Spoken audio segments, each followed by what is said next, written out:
I'm your host, Marian Walter, and you're listening to the Staking Mondays podcast here on Staking Rewards, where we analyze the staking industry one deep dive a week to make investors, professionals, and new entrants more knowledgeable.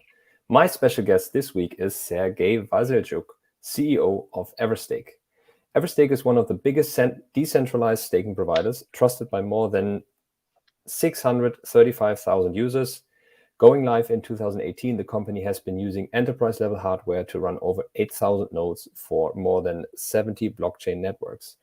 Sergey founded Everstake in June 2018. He's also CEO of Attic Labs, which provides innovative fintech and blockchain solutions. Today, we are going to talk about the validator business of Everstake, fixing the RPC layer with extrnode, and the launch of Solana's open source load balancer. Sergey, welcome to the Staking Mondays. Hi guys, nice to meet you. Great to have you on the show. Sergey, tell us a little bit about yourself. How did you start out of education to where you are now? By education, by my spirit, I am software engineer. So I was interested in computer science and software developer, and since probably the school. And then I go to the university for the technical education. Graduated the Kiev Polytechnical Institute with an engineer degree, and during my graduation, the technical university, I started making some soft. Mostly was web development and other applications. So all my conscious life, I'm making the code or I'm building some product. So I identify myself as a software developer, builder, and I technically don't be able to do anything just of the code. So code tech is me. Got it. And you launched Everstake in 2018. What drove you to this? Well, before the Everstake, I was doing some I was sourcing out stuff in business and development for the blockchain space. I was a big fan of everything that is decentralized, starting from the torrents, Casa, and all these decentralized services network. And then I noticed Bitcoin and blockchain. I got it's good to disrupt the payment industry. Those time I was building software and for the e-commerce, so it was payment system, defraud, everything that was connected in part of the payments. That's why having engineering background and the passion about decentralized network and having the knowledge how bank and payment system works, I am shifting my attention more and more into this industry.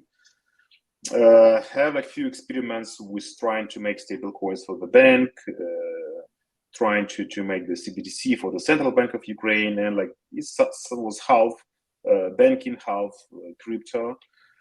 And then I learned that in order to make real mass adoptions, we need to have the blockchain which will be close to real time speed, because in banking, in finance, nobody will wait for the 10 minutes the block to confirm. And having my engineering knowledge, I understand that the speed of the network will be the speed of the slowest participant. So I was constantly looking for the solution which allow to empower financial applications in the real time.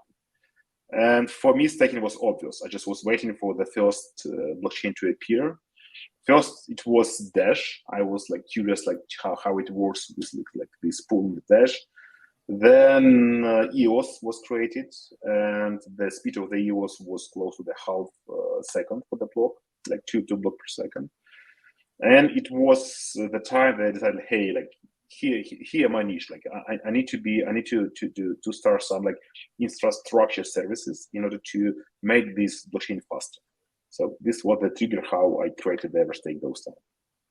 So basically, you came from traditional finance and the need for payments as one of the prime use cases for banking in general, looking at the advantages of blockchain technology and then seeing that it's about the speed of the slowest participant. So actually, the leverage for you to place your assets that you built over the time was in the staking industry to make these networks more fast and reliable. Yeah, those time I did not thought about the staking, that it will become some type of rewarding or financial product. For me, it was pure engineering. So I was trying to challenge other participants, the validator, block producer, how they call, to be faster, because like we try to be faster in each of the blockchain, and the faster you are, the more probability to sign the block, and like the more profitable you are. So other participants like try to follow you. So we were like challenging like many other validators like from the speed, and as the result, like people start to supporting us because we see that we create the value for the blockchain in this community. But probably only after like half of the year or year, we realized this is business model. So we can make the money based on the staking, and not just about the like providing and playing with infrastructure. So it was curious because like Everstake was not planned with a business plan, with a profitable company. It was started the experiment. Those time where we were building the cryptocurrency exchange, but things like shift in this way that our exchange was failed, but staking was growing. So it's a side project. Everstake probably was a side project of the exchange. And how many people? How large was your team when you started working on it, even as it was just a side project? How can we imagine that? It was not a team. It was like me as a person who was like trying to convince, like, hey, like this is the new future of the blockchain. Like staking is the new future because we need to do it. Like, many of the team members were thinking like I'm a bit crazy and like I'm nothing to do. So I have my like old friend, also he's Sergey. He was CTO of those like exchange, and he just trying to give me like to set up all this validator because I was like too boring. And I had like one project manager. He was designer on the exchange, but now he's like one of the most important person is Bogdan. To try to organize with the timelines, with the deadlines, because no one was happy to spend like extra time on this side project. So it was just like 3 or 4 people per time with some passion about technology and with have a clue about the business model. Wow, I think this is super interesting to know for our audience, to see what little resources are actually required just from an HR perspective to kick off such projects. Especially since in the staking industry, we are a little bit dependent on having more providers, more validators, right, doing the staking business, so it remains decentralized. And this is definitely a good information for people to know that you can actually start with 3 people already. Yep. So coming from that status in 2018, where do you see the validator industry now? What has changed since 2018 up to 2022? Well, we have like much more perspective, and it will be highly competitive space because like technically it's not the rocket science. Like everyone can do the staking. Not everyone could provide the sustainable staking, but this is where the business processes, the management, and all the like traditional like management in the company took place. It's very similar, I believe, for the mining pools, because this operation is pretty similar, and this operations is similar to hosting. Yeah, so technically everyone could install like few servers on his attic or like in the house and try to provide some hosting or virtual machine access. But in order to make it sustainable, you need to have like 24/7. You need to have like backups. You need to have the support. You need to have some marketing and so on. So just regular business, but in the Web3 space. And as hosting has like a lot of different like business cases, hosting like virtual nodes, like bare metal, and like other like site services, validators will do the same. So we started just for the block producing. Now we have the RPC, now we have the bridges, now we have a lot of like things like to validate. So it's some type of the notary, yeah, like but in the Web3. But like the products and the use cases for the validator will be grow like since the market is growing. So 2 dynamics here at place, right? Growing applications and a growing space that needs to be validated. At the same time, you have almost compressing pressure from competition.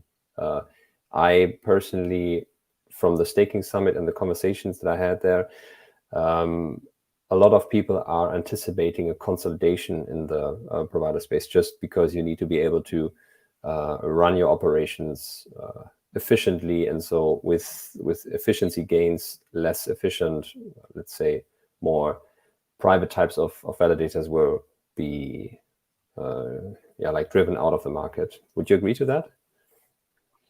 Yeah, but it's obvious. It's obvious in any business, like in any like domain, and like Web3 is not the exception.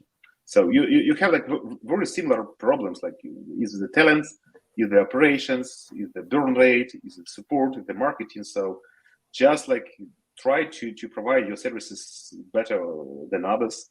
Try to satisfy your customers. Like, and we like all inside the company, like the only KPI that we have is like being useful, like how you're useful to the customers, being fast, like how you fast in order to be like something better for your competitors, and like be kind, just like love your customers, like respect what they're doing. That's all. So it's kind of simple.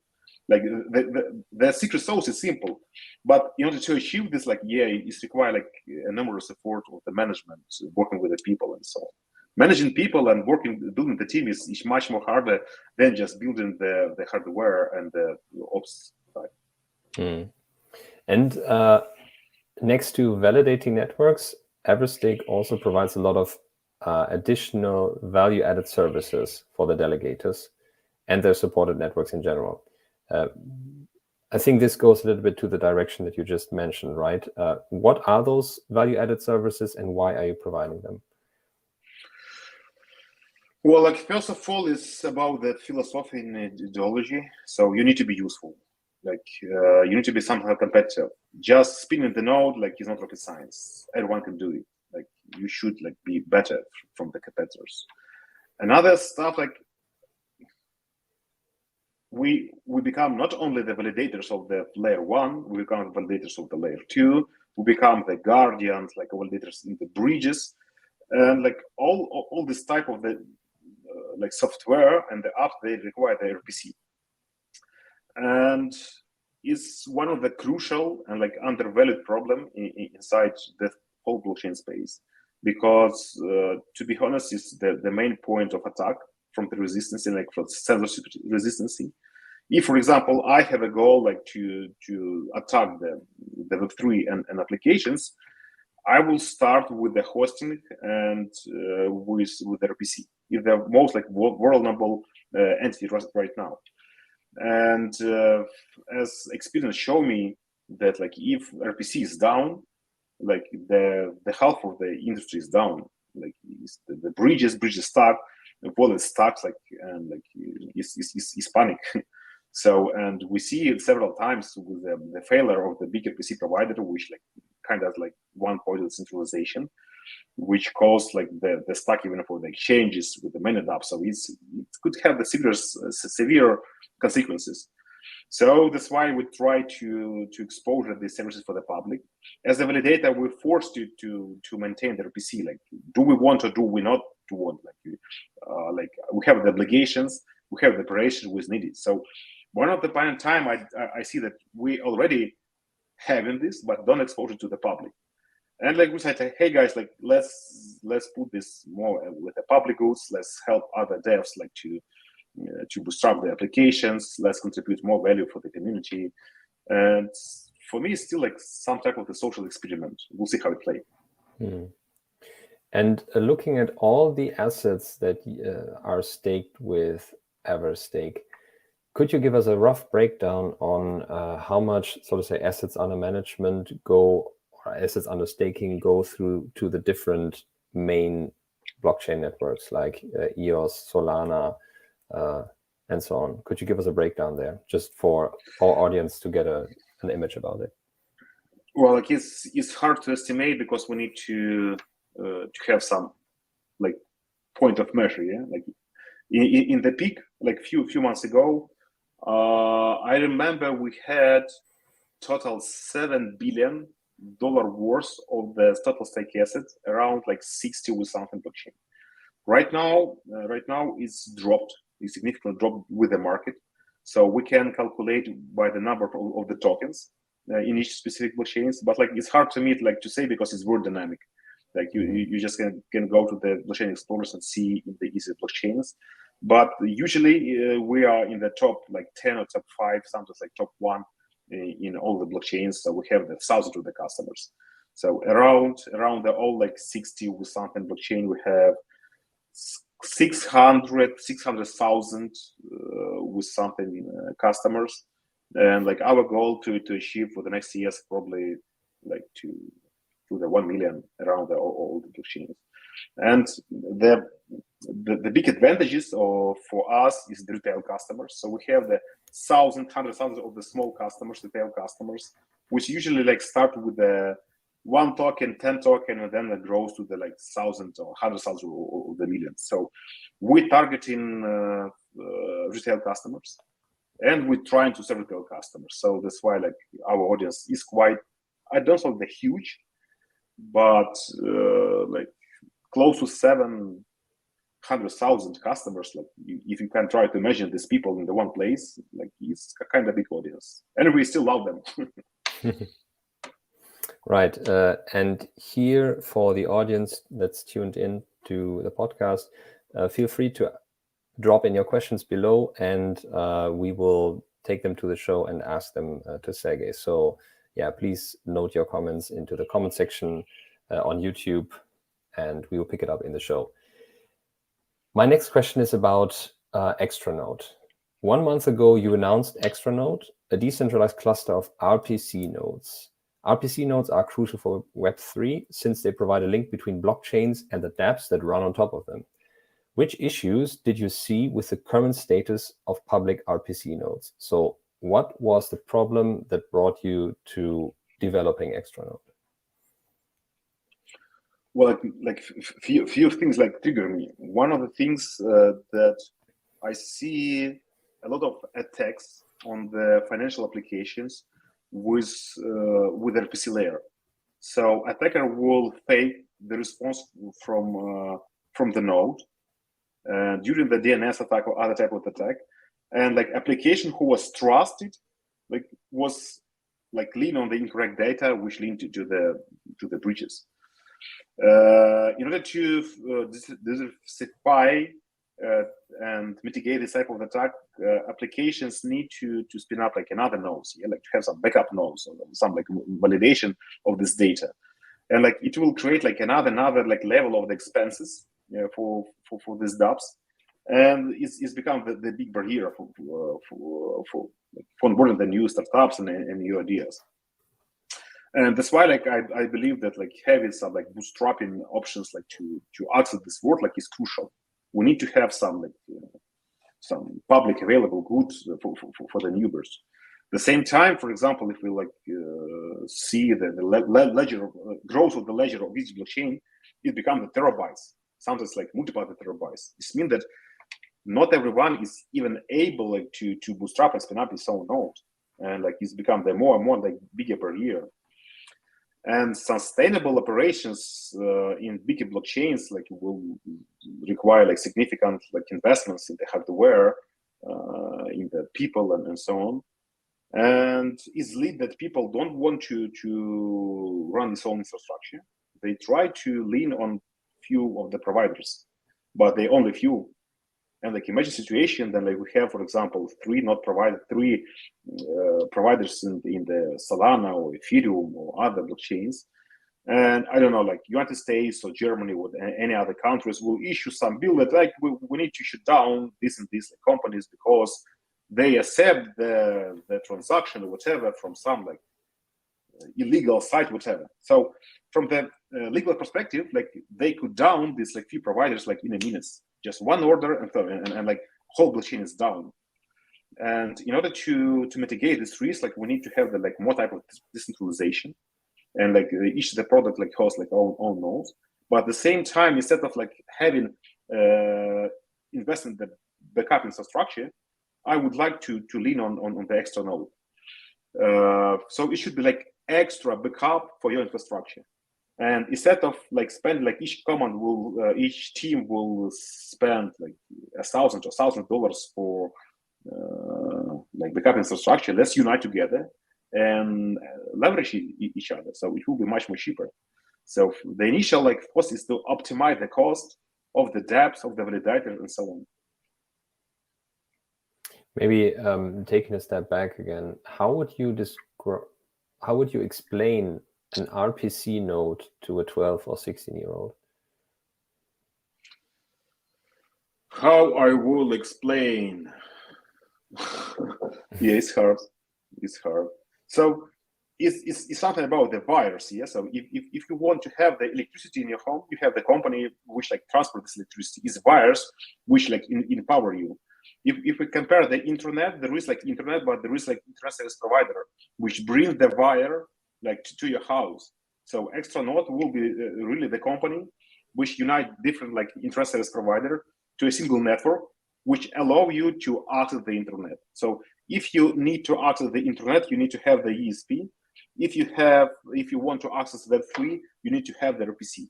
So this type of infrastructure provider which bridge blockchain to your applications, because your applications will be working autonomously on your laptop. It will be front-end applications.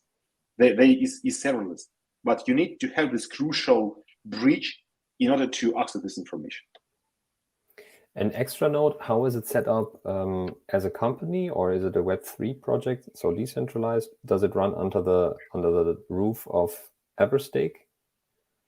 Well, for now, it's experiment. It's social experiment, which is running by the part-time employees of the Everstake. So it's very similar to the story how we started Everstake handle the exchange, and at the same time, we are inspired of creating some value on the resources that we have with Everstake, and we do it. So if it will become successful, we obviously will create some legal entity, some dedicated team, and become it more operational business entity. But for now, we just have the fun. We have few people inside Everstake who believe and share this value, and we try to bring this value to the community. So it's very simple. Okay, got it. How does extrnode stand out from other RPC solutions such as Anchor, Infura, or Pocket Network? Let me try to make the example. So imagine that you are a family, and your family from the force, 2 adults and 2 kids, and you have a one car. Usually, your car is enough to fulfill all the needs with the groceries for the kids and so on. But sometimes, few days per week, there is some conflict, and you need to have the 2 cars, or you need to use taxi. And sometimes it's cheaper and more efficient to use Uber for this few cases, instead of managing your own car, but you still have a single car. So extrnode is very similar. So each of the project or each of the validator, the participant technically maintain its own node and use it as a primary. But in case of the extra load or extra backup or something extra that you need, I encourage don't spin up another the same cost of infrastructure, but share our resources to have some backup. So for example, if your application use 100 requests per minute, and sometimes you exceed not 100 but 150, send this extra 50 blockchains to extrnode. Other participants will share this load, and you will pay extra dollars, not extra $1,000. So this more Uber style backup solution, to have the sustainable but backup solution for your primary RPC layer. Last Thursday, you announced the launch of Solana's load balancer. Was there a specific reason you decided to start with Solana? Solana is kind of painful because the whole history ledger is huge and it's expensive to host, and where a lot of rumors that hey, this is impossible to bootstrap the project, the RPC is heavy, Solana is centralized and so on. And we make very simple experiment. We just okay, let's don't trust the rumor, let's make the math. So we roll few scanners and we check each of the IP address of host of each node in the Solana. So we found 1,000 different nodes. Then we started to check it, like if any of these nodes provide the RPC, and we found like few hundreds. It was like 300 with 50, whatever. And I was thinking, hey guys, there is no problem with Solana. Like you're just lazy. Like 100 nodes could do it like for free. Just use it. And we published like a long list of the RPC nodes which are publicly available. But then like people start also complaining and become lazy. Hey, but how we can like use this node because like it's tough, it's hard. Can you like help us with like wrapping this in some solution which allow us like to make it more easy? Okay, let's do some balancer who will use these public nodes like for your convenience. So we're trying to build like to wrap all this like complexity in the one command line instrument from the Docker, which help you to use like all these like public nodes for free. And maybe now also some commentary on Solana due to the recent developments with FTX. And I would say Solana ecosystem has taken a hard hit from that instances happening there. Could you just give us your thoughts on current situation with Solana after the FTX collapse? Yeah, like FTX collapse, of course, it was huge financial damage for many of the participants, and the worst stuff that I call it middle class, yeah, like because no one expect from the entity who has the proper risk management this to happen, and it's hit the middle class developers, dApps like Pounds, VC, and not only financial but huge reputational damage. Huge like moral like damage because people they hit trust, yeah, they hit reputation, they hit trust. But at the same time, like if you will see like Solana published like the number of the tokens which Alameda hold and the number of tokens of the unlock, like there is nothing scary. So if even those tokens will come to the market, like nothing happens with Solana, like from the token Solana. So from the technical economical point of view, I don't see like any like hits, like the damage that could happen. But at the same time, like there is like sometimes depression, yeah, because people expect something. Like, there is no like good news. There is some depression. People losing the money. There are some like expectation as misleading information, and like it's all about the emotion. Like as I said, like I'm an engineer and I try to make like judgment decisions based on the data. I don't see like any significant like bad news for the Solana right now. Yes, TVL is dropping on the DeFi, but this is consequences of this depression. From the technical point of view, it was like 3,000 validators, as I remember last time. Now we have in Solana 1,800, something like this, but like this is insignificant drop. If you compare the volume of the damage, reputational damage, and the number of the people who quit Solana as a validator, like it's nothing. So I believe that like will make Solana stronger, but we need to survive during this like depression which we see right now. Okay, turning to the community questions now. From Kilian, the first question: is running a Solana validator node feasible for smaller players, given the current price of Solana? Well, for me, it's hard like to say right now. I believe that people who came in the Web3 just about the money, they will fail. As I said, like my story, like we start spinning as Solana and like other blockchains, not about the money, because about the curiosity and having these resources. Right now, bootstrapping Solana with a scratch with zero investment, like, is kind of hard because you like in order to compete with big players, you need to invest in hardware, in the like 27 operation. You need to have like enough time with the companies, but it's still possible. Like I know many of the validators who come with the zero, but they were very persistent. So they have something like some incentive, not only the money. So if you have some incentive which like different from the money, like don't afraid, you will find a way to survive. If you have just like mathematical like economic model to become the validator, or you need to have investment in the beginning, or just don't do it. Another question from Kilian is, do you think there is a point at which Everstake can or could become too big and therefore create a centralization issue?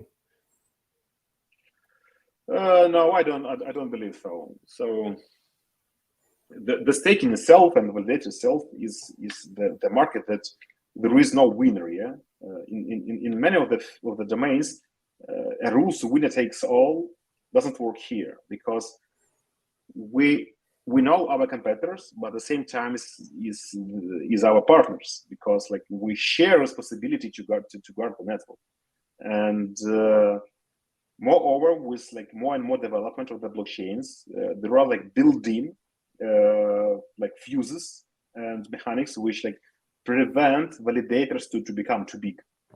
So having some like portion of the network in each blockchain for us is sufficient, but we don't like make like any like extra marketing activity to like extract like some more and more like customers from the network.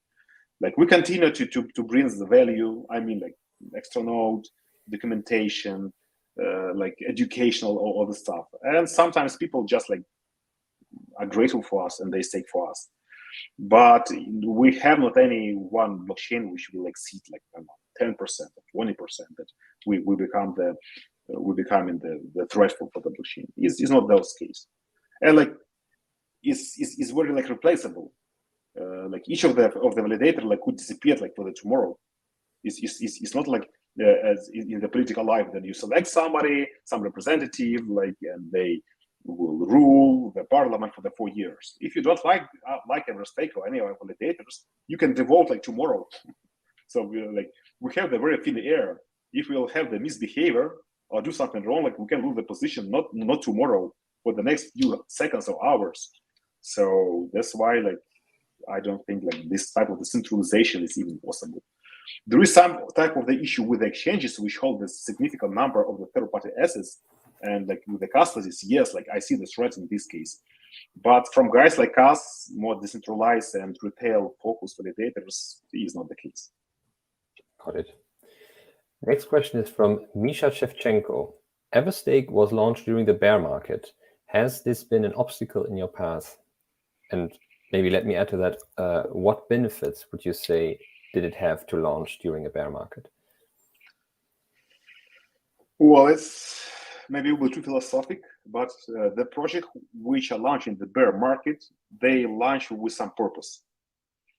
And it's good because like in the bull market, the only purpose is like issue the token, create the value of the tokens, and as you exit with the tokens.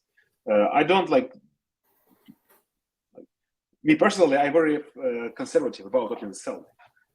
So as you see, like Everstake, like hasn't any tokens and probably will not have like for the long time. I don't see like why it needed. Our purpose was to make blockchain space faster, and we're driven by the engineering curiosity. And bear market is the time for the builders.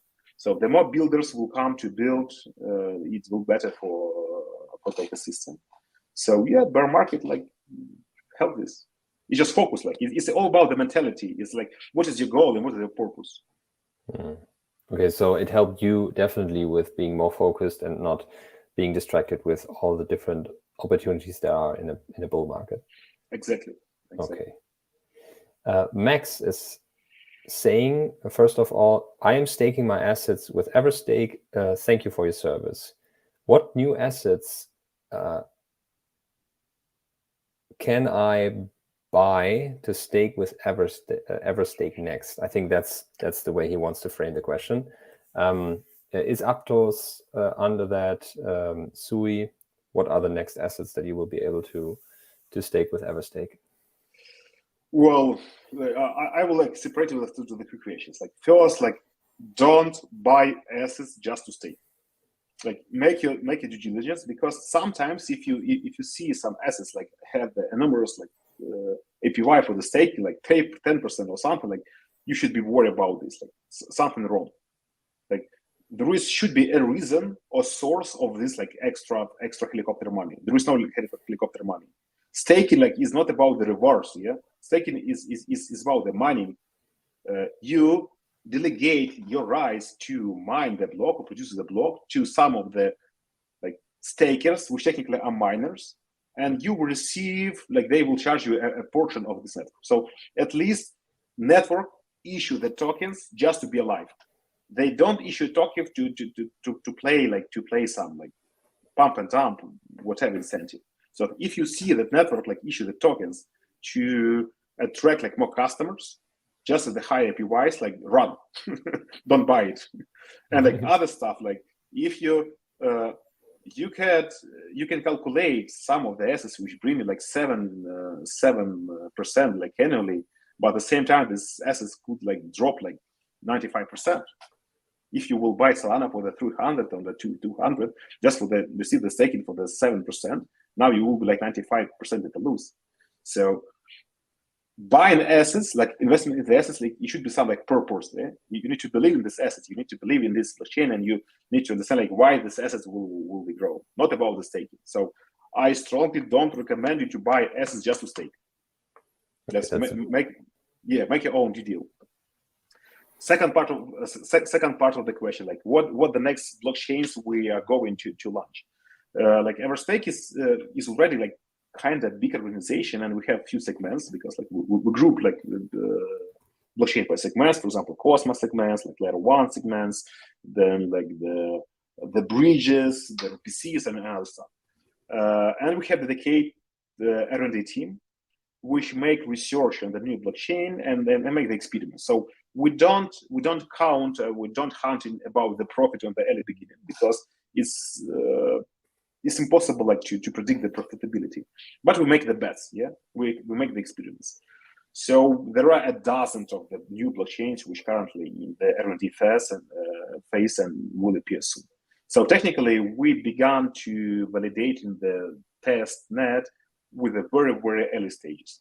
If something will make sense and is not scam, Everstake will be obviously validated there. Super interesting and very actionable advice, I would say. This is close to a mental model that we at Staking Rewards also have internally. If you look at staking from a journey perspective, actually the first step is research before you make an investment, and only after that comes the actual staking part.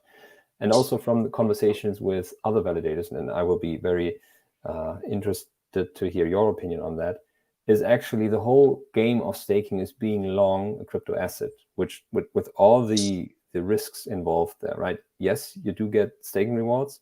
In a way, this is even just a compensation from the networks themselves to be kept running. They are paying for infrastructure there for the staking providers, and in fact, most of the time there is more dilution because the staking networks they inflate their tokens in order to be able to pay out staking rewards. So those that do not stake, they get punished from inflation. Those that do stake, they don't get punished because outside of Ethereum, there are little networks that make enough revenue, let's say, from transaction fees and other fees, other than just inflationary rewards that they are sharing with their customers or with their stakers. So it's definitely absolutely on point when you say, don't buy an asset just in order to stake, because in fact, you are still making a long-only investment in a crypto token. So this needs to involve all the due diligence there. Yeah, thank you for that. It's great to see that you always have the recurring themes, like with the staking journey, all the steps that people need to go through. And yeah, I definitely also made the mistake at least once to buy a token to stake it, and then getting wrecked later on just by a decline in price of the underlying. So all the staking rewards then are gone. But going to the next question of Max Toll was, when can he start using extrnode? Technically, you can start right now. So like we just published, like we already published our open source balancer. Like if you know Docker, just you can like literally like one command in the command line, and you will deploy the Docker container, which start the proxy, which will fetch the list of the proxies, and you will be already like available like to query all these like hundreds like or like dozens of the first like best RPC endpoints. But like unfortunately, people are lazy, and like it's not enough still. They go like, hey guys, but we are lazy to host it. Can you host it for us? So we try like to incentive people like to deploy his own infrastructure to play and learn, but like people want like to do the work for us. So yes, we will deploy some like publicly available free node hosted on our side, but it will be experimental. Like don't use it in the full production mode. Full production mode need to lean on your infrastructure, and then on something else, not opposite. Is there some documentation that you could, at this point, direct people to read up on this? Yeah, we're working this documentation, but like one more time, like it's just few people part time with our like own time trying to make the social experiment. We'll see. So sorry for being slow, but like we don't raise any money. Like it's more about the engineering curiosity and spirit about the experiment. So if this experiment will fly and take off, we will invest like more energy and put like more dedicated resource like to make it happen. But right now, as we can, as we do. Now that you mentioned raising money, what is the company structure of Everstake look like? What can you share on that? It's kind of transparent. Like all the people who was from the beginning is currently the shareholders of the Everstake.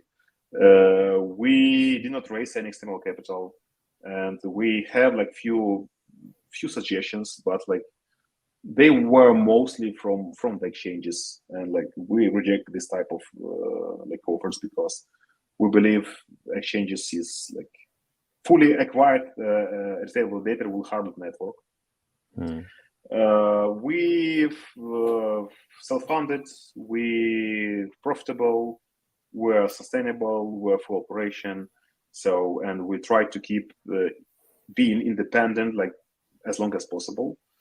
Yeah, we'll probably will raise some more money in the like nearest future, but we'll not go into issue talking for the Everstake. So it will be like more traditional infrastructure company which generate a profit and would like to attract the capital only from the professional and open-minded people, not open-minded, they share-minded people from this industry.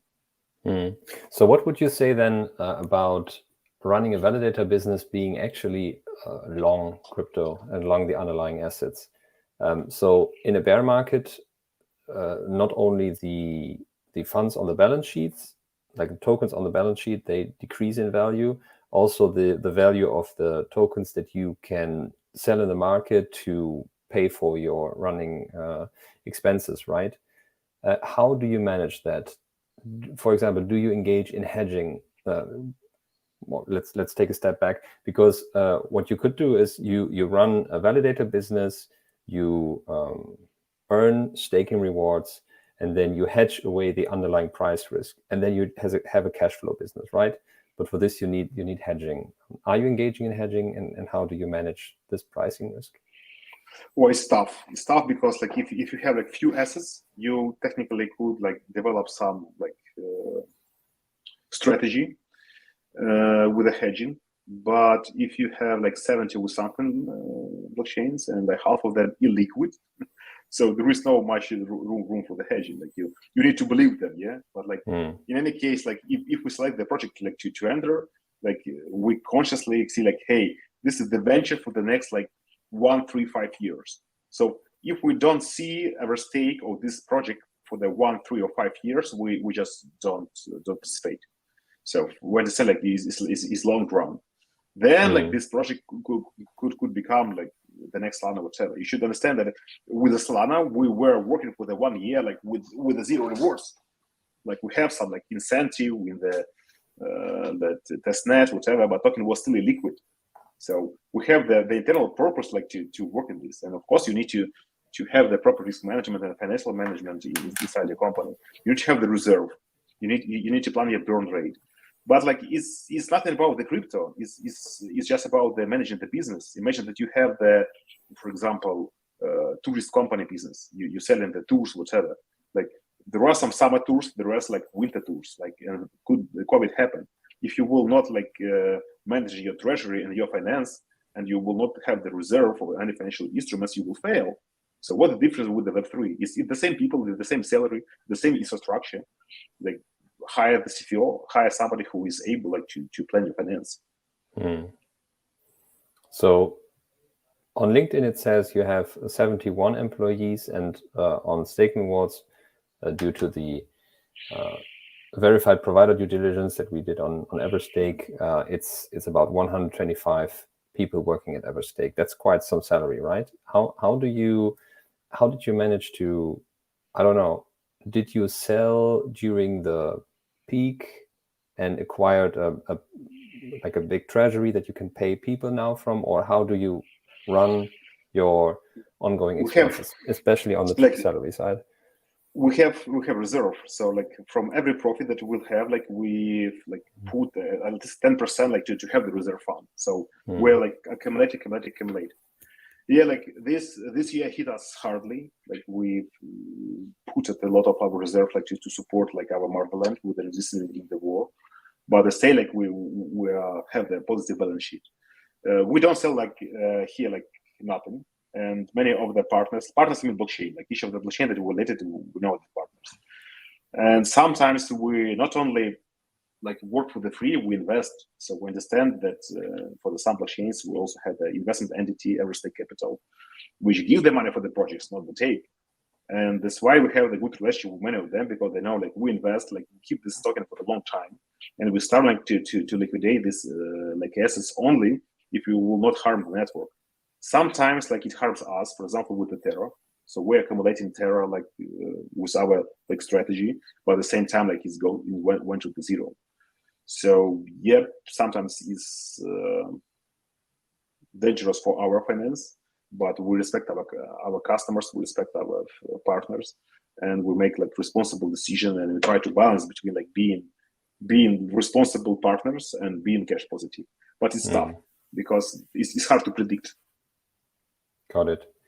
And the second thought I had when seeing that you have quite some substantial team there acquired already is what are you searching for right now in terms of new employees? And what would you suggest somebody that wants to break into the industry? Because I can imagine that a lot of people in the audience, they are looking at staking as an opportunity to advance their careers. So what are you searching for, and what would you suggest for people that want to make the transition? Yeah, you just need to find the way how you will be useful there. So like the majority of our employees, like the best employees that we have, they come to us with like less professional knowledge and experience, but the great spirit and great incentive like to be in the market. So they found own like reason or purpose like to be in this market already. So they for example, like in the Cardano, Solana, Tezos, they were inside this community for a long time. I don't know why. Like each of them have some like reasons to do this, but then they join Everstake because they see that the united our force together with Everstake will be beneficial for them and will be beneficial for the Everstake. So we make just 1 + 1, not 2 but 3. And why those people work in the Everstake? Because they were bringing some value to the community, and then Everstake noted this value and invite them to be our employee, not opposite. Interesting. So it's like get some exposure first, put yourself out there, and then as you build relationships in the industry, you are increasing your chances that somebody will want to work with you and will reach out to you. Yeah, Would you say that's correct? Yeah, be useful, and people will invite you.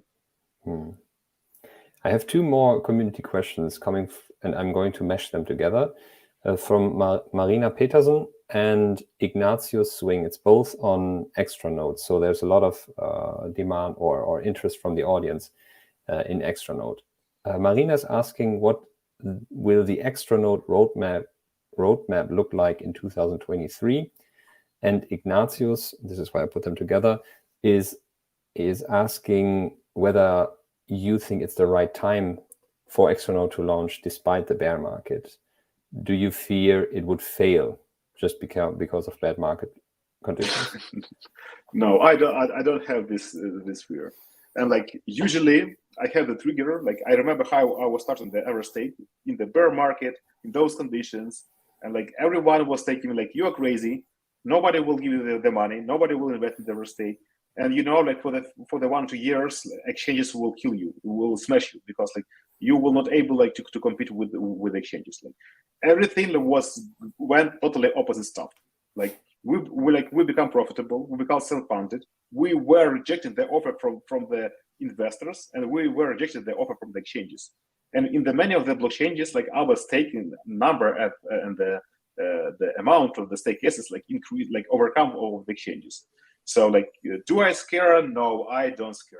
Is it the proper time? Yes, it's the proper time in the bear market, because you will be focused on delivering the value of the customer. It will be fair. Like if in this market anyone will use you, you will obviously fail. But if you find the people in this type of the market and you will be useful for those people, like the success is kind of guaranteed for you. So the best time to start the building is right now. And like I have the like proof of Everstake that this assumption has could be right. The roadmap. Yeah. The roadmap will be like step-by-step validation of each assumption. As I said, is the number of the set assumption a social experiment? First, like assumption was correct that there is a lot of public available goods, like free available nodes inside the network. People just lazy to see it. I dig it and I gave them this list. Then the next assumption, people are lazy even to use this. Like, yes, it's correct. Like that's why we build this type of the balancer and give like one-time deploy, like a single light deployment solution to use it. Like people still lazy, yeah. Like yes, then we'll build some hosted solution, but we'll cap it. We'll cap it with some like number of the requests, because I don't want like to become the single point of failure. Like I have already done this once in the Tezos. Like we had like 75% of all the traffic in the Tezos, and then we failed. We just like wrecked the 3/4 of the application, the traffic. Like and I become the scapegoat. I don't want to repeat the same mistakes. So we'll try to keep decentralized as much as possible. The next steps in the extrnode, it will depend how many people will use it. If I will see the substantial growth of the number of requests for the extrnodes, I believe it will not be fair to abuse the public infrastructure, because people spin up those public nodes for any purposes. And if we'll make some money or whatever exposure using these public goods, is not fair. So the next steps will be to approach those public nodes, to approach other validators, to approach other partners, and say, hey guys, there is a demand for this type of the decentralized backup request. Let's, for example, I will take $1,000 from the people who want to use it, who like it, who find the value, and I will take some tips. I don't know, charge 10%, the restaurant charge 10%. It's something we'll start with a 10% to keep in order to make this operation feasible and sustainable, and then we'll share a reverse with anyone who want to join this network. Yeah, so and we'll see how it works, how the demand from the application and demand from the house, maybe it will be not just the Web3 application, maybe it will be demand from the Web2, or I don't know who will use it. I know many people use it, but not exactly who they are. Then all of this paid demand or premium demand, I will try to share more with the participants, and we'll see. But for now, I don't see. I don't plan to issue token first. I need to see that people need it. There is a positive economy, and this could be profitable. And only after that, we'll be thinking about putting some smart contracts, some type of the automation of the relationship between the participants. So that's why our roadmap is kind of liquid, and will be depend what the lesson will learn from the validating of each of the steps that I see in the roadmap of the extrnode. It's if we'll see, I have a dream like how I see the extrnode in the nearest future is the number of the smart contracts which will keep transparent the financial part of the project, like financial relationship among the parties, and some type of the automation of the routing request around network. Sorry, guys. And what I want to achieve is to avoid using DNS or any like centralized party routing domain discovery system. Like I want to build something like Torrent did, which everything will be on chain, all IP addresses will be on chain, and like all the heartbeat and all the stuff will be on chain. So if some domain name provider will hit the domain from the externode, nothing will happen. I want you to build like sustainable, resistant, sensor resistant, engineering cool, decentralized model, which will be able to handle economical and the technical challenges like itself. Right. My last question on the, let's say, dedicated staking topics is on governance.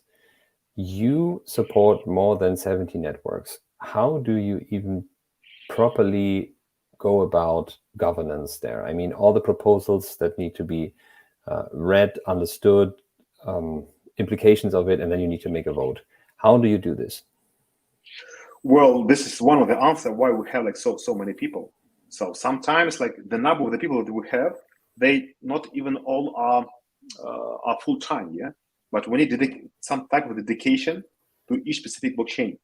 This is another reason that we'll try to hire people inside the blockchain, inside the community, because they feel what is important, what is not. And there is kind of decentralization in our company. Like I cannot make decision for the 70 blockchain. Like I cannot just track like everything which is going inside. So that's why we have some type of the segments and the dedication which call like blockchain manager. The people like usually from the community, who are the part of the community, who understand the community, and they usually make the proposal like, to discuss inside. So they don't ask me, hey Sergey, how will we need to vote on those proposals? I cannot look, guys. I'm not like engaged already like in this like level of details to make the decision. You as a part of the community, you like make the proposal for us how you think the Everstake as a responsible validator need to vote on this and this, and what with consequences, because sometimes we have the very hard decision. Sometimes like we have the like high pressure from the other like members, like it's kind of type of the politics, people try to pressure on us. So it's tough, and the only way to overcome this like governance issue is to have the proper people from the community which will be in charge and the living by this like governance. And staking is a governance installed. So if you ask me like what staking means for you, it's about the votes. Like people will delegate a right to make decision, and you need to make the proper decision, because if you will not do it, like you will be act against the network. For me, staking is not the reverse. It's all about the governance. So staking is always governance. It's the instrument to make the governance. So it's very important for us, and this is the reason why we're forced to have this number of the like employees, like good employees, like with a good dedication. Now that we are closing the year 2022, how do you look into 2023? What are your plans and milestones for Everstake, let's say for the next 12 months? Well, it's quite simple and straightforward. Like for me, obvious that like staking will exist while the blockchain exists. Like it's like infrastructure. For me right now, obvious that the RPC will exist while the dApps will exist. That's why we're building extrnode. And for me now it's obvious that the liquid staking is overvalued, because like people are hunting for the high yields, but they ignore the risk. And we continue building some like illiquid staking, what I say, but with the like high TVL blockchain. So Solana, Ethereum, like Cardano, all the stuff, like we'll continue to build like traditional staking, not the liquid staking. So we have the plan about liquid staking, but for now participating as the infrastructure provider in this stake will be enough for us. So making long story short, this will be R&D and onboarding more blockchain. Then it will be Ethereum staking, but not liquid staking, and the extrnode as infrastructure component of the Everstake. And this is enough. All right. And now turning more towards questions about you, who shaped you, what books you read, and so on. Tell us about some of your early mentors. Who shaped your career? Well, I probably wasn't lucky to have the good mentors. I grew up I was born in the Soviet Union, in the country there. No one know nothing about even the internet. I was driving by the curiosity with how it's about information, and I was doing all of the own. I made many mistakes. Unfortunately, I had not this mentor who helped me.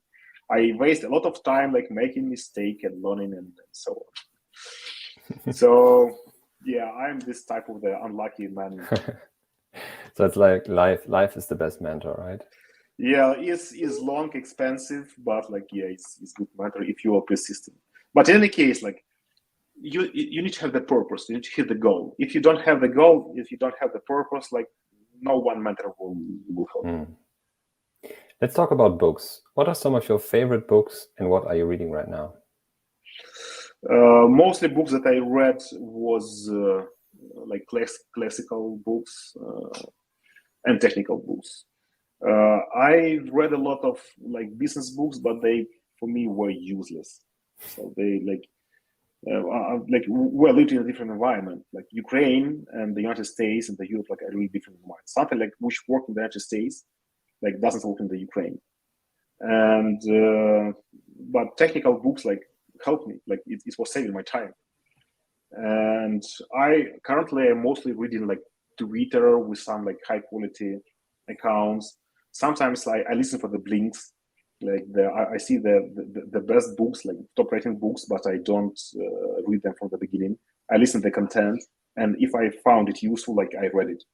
So I kind of try to optimize my time and be selective with the books as well. Yeah, I think this is one of the most important things. There's such an information overload that you need to be able to screen your information input even before consuming the information to make the decision whether it's worth it or not. All right, closing it off here. What's the best way to follow you in Everstake, Sergey? There is Twitter. I'm kind of scared about the Twitter, but unfortunately we have just Twitter right now as the most popular platform. Okay, got it. That's Everstake_pool at Everstake_pool on Twitter.